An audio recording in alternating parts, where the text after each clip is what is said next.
Hello everyone, welcome back to our YouTube channel education candle. मेरा नाम है अंजलि शर्मा और हम लोग ऑपरेशनल एम्पलीफायर का जो टॉपिक है वो कवर कर रहे थे इलेक्ट्रॉनिक्स में। तो इसी सीरीज़ को आगे बढ़ाते हुए आज हम जो हमारा टॉपिक कवर करने वाले हैं वो है characteristics of an op amp, यानी कि ऑपरेशनल एम्पलीफायर की कौन कौन से कैरेक्टरिस्टिक्स होते हैं वो हम यहाँ पे डिस्कस करेंगे। पहले कुछ कैरेक्टरिस्टिक्स को हम लोग डिस्कस करेंगे कि क्या होती हैं वो और उनका काम क्या होता है या फिर उनके फॉर्मूले क्या होते हैं। उसके बाद हम कंपेयर करेंगे अपने आइडियल और प्रैक्टिकल ओप एम्प के कैरेक्टरिस्टिक्स को। तो चलिए वीडियो स्टार्ट करते हैं। सबसे पहले होता है ऑफसेट वोल्टेज, यानी कि output offset voltage. Output offset voltage क्या होता है? The voltage present at output without any input applied is called output offset voltage. It means कि जब आपने जो आपके इनपुट टर्मिनल्स हैं दो, एक नॉन इन्वर्टिंग और एक इन्वर्टिंग टर्मिनल है, जब आपने इन दोनों को ग्राउंडेड किया हुआ है, ठीक है, आपने यहाँ पे कोई भी इनपुट जो है वो नहीं दिया है, बट स्टिल आपको कुछ ना कुछ आउटपुट मिल रहा है आपके वोल्टेज में, मतलब कुछ आउटपुट वोल्टेज आपको अभी भी मिल रहा है, तो उसी को हम कहते हैं आउटपुट ऑफसेट वोल्टेज। यानी कि आपने इनपुट तो बिल्कुल ज़ीरो रखा हुआ है लेकिन अभी भी आपको आउटपुट पे कुछ ना कुछ वोल्टेज मिल रहा है, तो वो क्या होता है? आपका आउटपुट ऑफसेट वोल्टेज होता है। अब ऐसा क्यों हो रहा है? जब हमने कुछ इनपुट नहीं दिया है तो हमको आउटपुट क्यों मिल रहा है? तो इसके लिए एक बहुत ही छोटा सा रीज़न हम लोग यहाँ पे ले सकते हैं, जो कि होता भी है प्रैक्टिकली।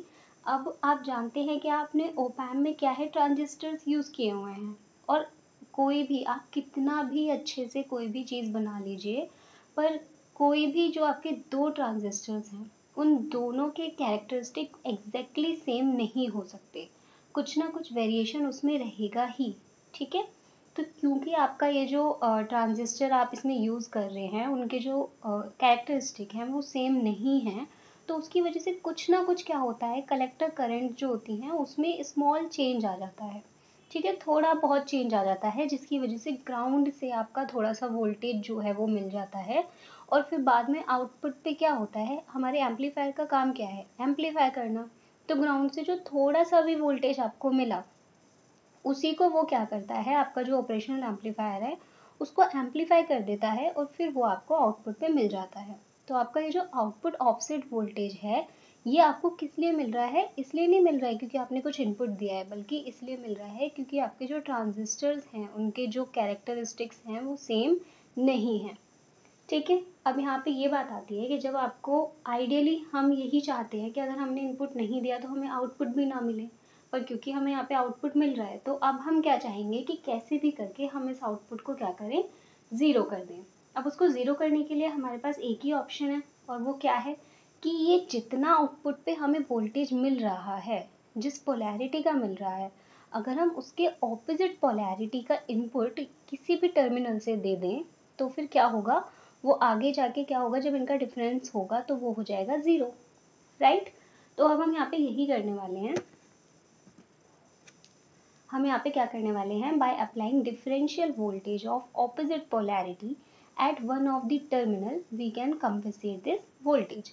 तो अब हम यहाँ पे क्या करेंगे, जो भी हमें आउटपुट पे वोल्टेज मिल रहा है, मान लिया हमें मिल रहा है 1 मिली वोल्ट, ठीक है, हम ये लेके चलते हैं कि हमें जो आउटपुट पे, जब हमने दोनों को ग्राउंडेड कर रखा है तो हमें क्या मिला, आउटपुट पे 1 मिली वोल्ट आउटपुट वोल्टेज मिला। तो अब हम क्या करेंगे, इस 1 मिली वोल्ट को हमें क्या करना है, कंपेंसेट करना है, बिल्कुल ज़ीरो पे करना है। तो हम क्या करेंगे, किसी भी एक टर्मिनल पे इसके ऑपोजिट पोलैरिटी का, मतलब -1 मिली वोल्ट का जो इनपुट है वो दे देंगे, जिससे हमारा जो आउटपुट होगा वो ज़ीरो हो जाएगा, ठीक है। तो अब ये जो हम इसको ज़ीरो करने के लिए जो हम इनपुट पे वोल्टेज देंगे उसको हम कहते हैं इनपुट ऑफसेट वोल्टेज, ठीक है। यहाँ पे हमने मान लिया कि 1 मिली वोल्ट हमें आउटपुट मिल रहा था, तो हमने इसको ज़ीरो करने के लिए नॉन इन्वर्टिंग टर्मिनल से एक -1 मिली वोल्ट का जो इनपुट है वो अप्लाई कर दिया, ठीक है, ताकि जब ये आगे जाएगा इसके साथ तो ये दोनों क्या हो जाएंगे, कैंसिल हो जाएंगे और आउटपुट हमें ज़ीरो मिल जाएगा।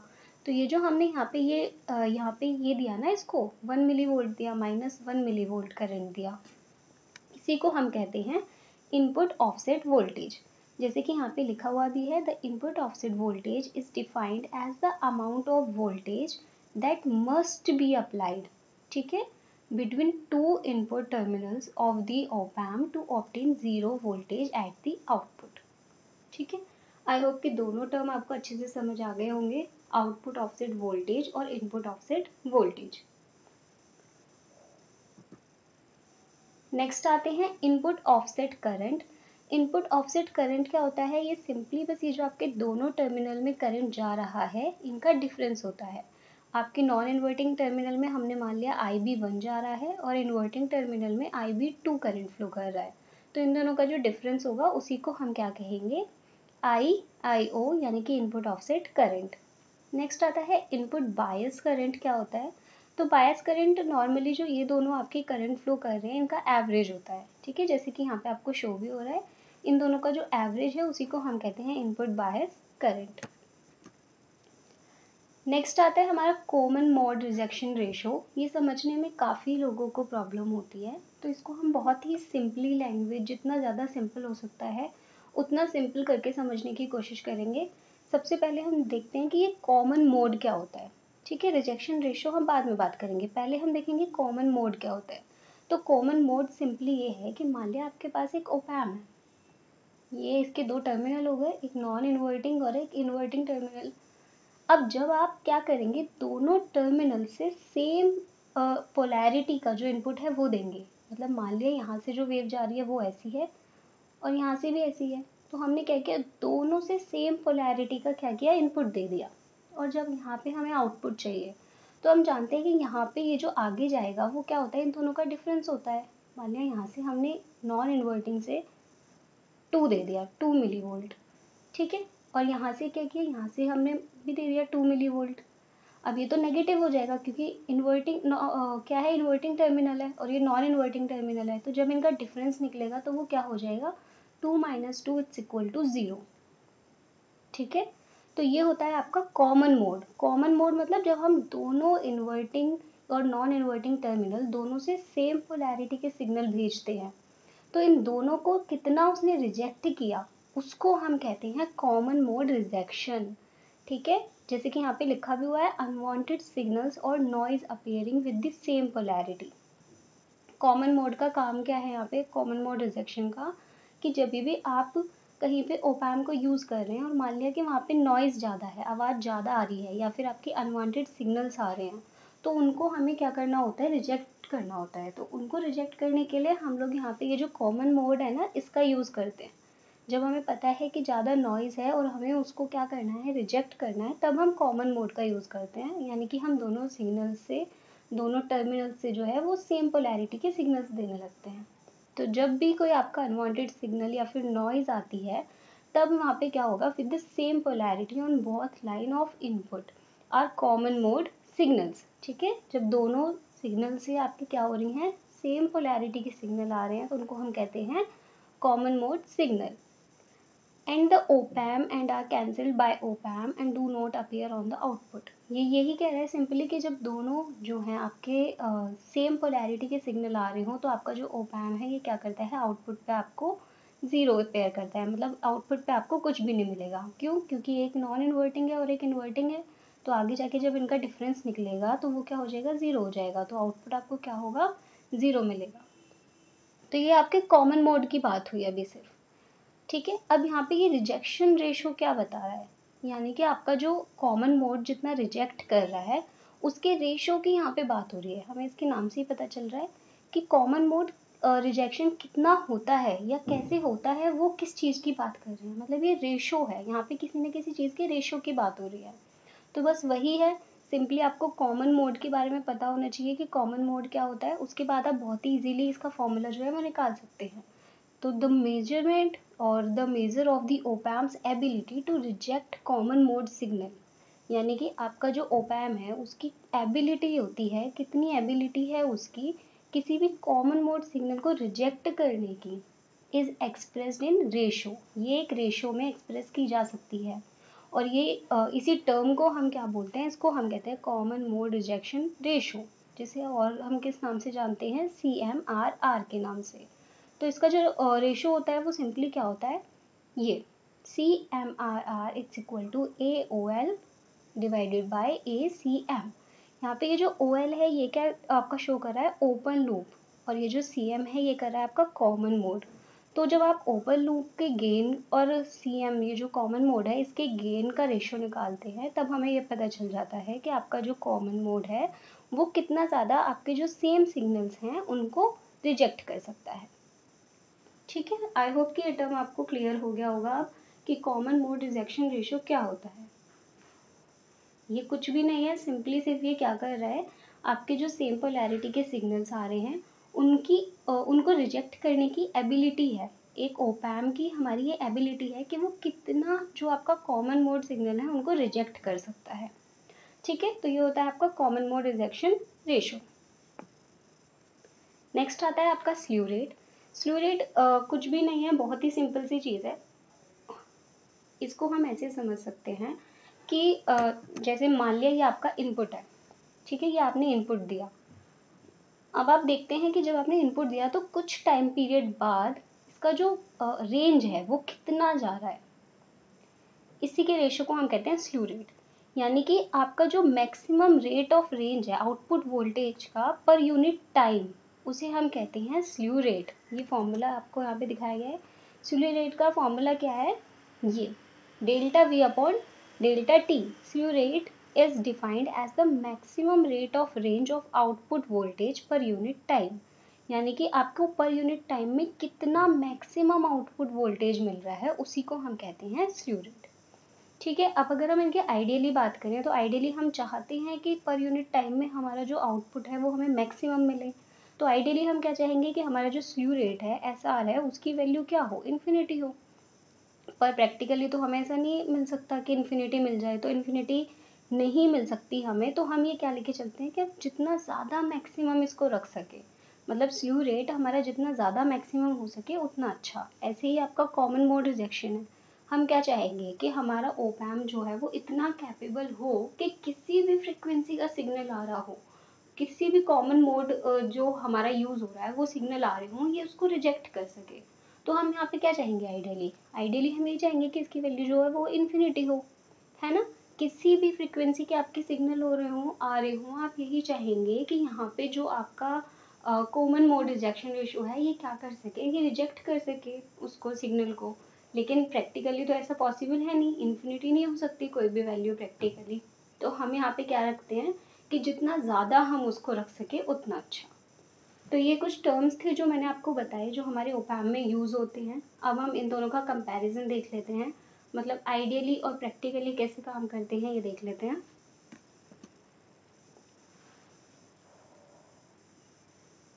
तो यहाँ एक टेबल आपको दी गई है, इससे आप बहुत ही इजीली कंपेयर कर पाएंगे ओपैम्प के कैरेक्टरिस्टिक्स को। सबसे पहले पैरामीटर्स लिखे हुए हैं, फिर उसके बाद उनके सिंबल्स यहाँ पे शो किए गए हैं, देन आइडियल ओपैम्प और फिर प्रैक्टिकल ओपैम्प।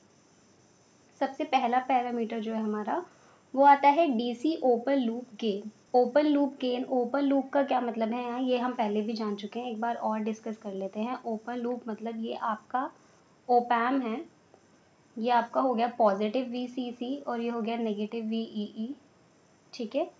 और ये आपका टर्मिनल हो गए पॉजिटिव और नेगेटिव टर्मिनल। तो ओपन लूप का क्या मतलब है कि यहाँ पे कोई भी फीडबैक नहीं दिया गया। जैसे कि हम जानते हैं ना कि हमें ये जो आउटपुट होता है यहीं से हम कुछ वैल्यू लेके इसको वापस से इनपुट पे दे देते हैं। तो जब हम ये जो वैल्यू होती है आउटपुट से उठा के इनपुट पे देते हैं तब हम इसको कहते हैं क्लोज्ड लूप। पर अगर हमने ये नहीं लगाया हुआ है, मतलब कि अगर हम इसको नहीं लगा रहे हैं, यहाँ पे हमने सिंपली यही वाला ओपैम्प लिया है, सिंपली हम ये ओपैम्प यूज़ कर रहे हैं, तो फिर ये क्या होता है, ओपन लूप होता है। और इस टाइम पे हमें जो गेन मिलेगा उसे हम कहते हैं ओपन लूप गेन। तो जब हम DC की बात कर रहे हैं तो उस टाइम पे ओपन लूप का गेन जो है वो आइडियली इन्फिनिटी होता है। इन्फिनिटी मतलब हम चाहते हैं कि जितना हमने इनपुट पे दिया है कुछ भी सिग्नल हमारा वो इन्फिनिटी मिले हमें, ठीक है। ओपन लूप गेन जो है हमें वो बहुत ज़्यादा मिले, मतलब इन्फिनिटी मिले, हम ऐसा आइडियली लेके चलते हैं। तो प्रैक्टिकली ऐसा पॉसिबल नहीं है, वैल्यू इन्फिनिटी नहीं हो सकती। तो हम प्रैक्टिकली ये कोशिश करते हैं जितनी ज़्यादा से ज़्यादा रह सके। तो प्रैक्टिकली हमें 100 dB की वैल्यू जो है वो मिलती है। नेक्स्ट आता है आपका इनपुट इम्पीडेंस। इनपुट इम्पीडेंस को हम ZIN से डिनोट करते हैं, और ये मैंने आपको बताया था जब हम लोग डेरिवेशन देख रहे थे, वहाँ पे हमने डिस्कस किया था कि यहाँ पे ये जो आपका इनपुट इम्पीडेंस होता है RI होता है, इसकी वैल्यू क्या होती है, इन्फिनिटी होती है आइडियली। तो जैसे कि यहाँ पे भी शो हो रहा है आइडियली इसकी वैल्यू क्या है, इन्फिनिटी है, पर इन्फिनिटी नहीं हो सकती, फिर से वही चीज़, तो हम यहाँ पे क्या करेंगे, जितना ज़्यादा उसको रख सके उतना अच्छा, तो हमने यहाँ पे ये वैल्यू रखी है। ठीक है, ये प्रैक्टिकली है। फिर आता है आपका आउटपुट इम्पीडेंस। आउटपुट इम्पीडेंस क्या है, जब आपका, इसे थोड़ा बड़ा करके बना लेते हैं, ये आपका ओप एम्प है, ये आपका इनपुट इम्पीडेंस होता है, और ये होता है आपका आउटपुट इम्पीडेंस। ये वाला जो है, ये आर आउटपुट जो है, ये होता है आपका आउटपुट इम्पीडेंस। तो इसकी वैल्यू हम क्या चाहते हैं कि ये ज़ीरो हो, ताकि हमें यहाँ से जो भी गेन मिला, ये जो भी हमें गेन मिला, ये आउटपुट पे हमें एज इट इज शो हो सके। तो हम ये कोशिश करते हैं कि यहाँ पे ये जो हमने इम्पीडेंस यूज़ किया है, इसकी वैल्यू हम ज़ीरो रख सके, तो पर ज़ीरो नहीं रह सकती, कुछ ना कुछ अगर यहाँ पे इम्पीडेंस है तो कुछ ना कुछ रिस्ट्रिक्शन तो आएगा ही। तो उस टाइम पे हमें जो प्रैक्टिकल ओप एम्प है, वहाँ पे इसकी वैल्यू हमें 75 देखने को मिलती है। नेक्स्ट आता है हमारा input offset voltage. Input offset voltage वही वोल्टेज है जिसके बारे में हमने अभी डिस्कस किया था। ये क्या होता है, आउटपुट वोल्टेज को ज़ीरो करने के लिए जब हम किसी भी टर्मिनल पे जो भी वोल्टेज अप्लाई करते हैं, उसको हम कहते हैं इनपुट ऑफसेट वोल्टेज। तो आइडियली हम क्या चाहेंगे कि इसकी वैल्यू हो ज़ीरो, हमें कोई भी इनपुट जो ऑफसेट वोल्टेज है वो अप्लाई ही ना करना पड़े। पर प्रैक्टिकली ऐसा नहीं होता, प्रैक्टिकली हमें क्या है, कुछ ना कुछ अप्लाई करना पड़ता है, क्योंकि हमें आउटपुट पे वैल्यू मिल रही होती है वोल्टेज की। तो उस केस में हम यहाँ पे 1 मिली वोल्ट इसकी वैल्यू को रख लेते हैं। नेक्स्ट आता है स्ल्यू रेट। स्ल्यू रेट क्या होता है, मैक्सिमम वोल्टेज जो आपको मिल रहा है, maximum range of output voltage per unit time, ये जो हमें मिल रही है, इसी को हम स्ल्यू रेट कहते हैं। तो प्रैक्टिकली हम चाहते हैं कि हमें जो मैक्सिमम रेंज है आउटपुट की वो मिले, यानी कि इन्फिनिटी मिले, पर प्रैक्टिकली ये पॉसिबल नहीं है। तो ये प्रैक्टिकली क्या होता है, ये डिपेंड करता है कि आपने इनपुट सिग्नल जो है वो किस फ्रिक्वेंसी का दिया है, उसी के अकॉर्डिंग आपको जो आउटपुट है वो मिलता है। नेक्स्ट आता है बैंडविड्थ। बैंडविड्थ कुछ भी नहीं है, इसका क्या मतलब है, बैंडविड्थ का मतलब है कि आपका जो ओप एम्प है वो कितना ज़्यादा कैपेबल है, किस फ्रिक्वेंसी के सिग्नल को वो एम्पलीफाई करके दे सकता है, इसे हम कहते हैं बैंडविड्थ। तो इसकी वैल्यू होती है इन्फिनिटी आइडियली, मतलब आइडियली आपका ओप एम्प किसी भी फ्रिक्वेंसी का जो सिग्नल है उस पर काम कर सकता है, पर प्रैक्टिकली ऐसा पॉसिबल नहीं है। तो ये भी क्या है, फिर वही डिपेंड करेगा इनपुट सिग्नल की फ्रिक्वेंसी पे। नेक्स्ट आता है आपका CMRR, common mode rejection ratio. इसके बारे में हमने अभी डिस्कस किया था। तो इसकी वैल्यू क्या होती है, इन्फिनिटी होती है, जैसे कि हमने आपको बताया कि आपकी कैपेबिलिटी ओप एम्प की कि वो कॉमन मोड सिग्नल को कितना रिजेक्ट कर सकता है। तो इन्फिनिटी आइडियली लेके चलते हैं, पर प्रैक्टिकली इन्फिनिटी नहीं होती, तो जितना ज़्यादा हमें मिल सके, तो ये होती है 90 dB, 90 डेसिबल। ठीक है, तो ये थे आपके characteristic of an op amp. I hope कि चीज़ें आपको समझ आ गई हों। कहीं पे भी डाउट लगे तो आप प्लीज़ एक बार वीडियो को दोबारा से देखिएगा। स्पीड आप ज़्यादा करके देख सकते हैं, कोई इशू नहीं है। उसके बाद भी अगर आपको लगता है कि कोई भी प्रॉब्लम है तो आप मुझे कमेंट में बता सकते हैं, मैं पूरी कोशिश करूँगी कि उसका रिप्लाई जितनी ज़्यादा जल्दी हो सके वो दे सकूँ। Thanks for watching, thank you.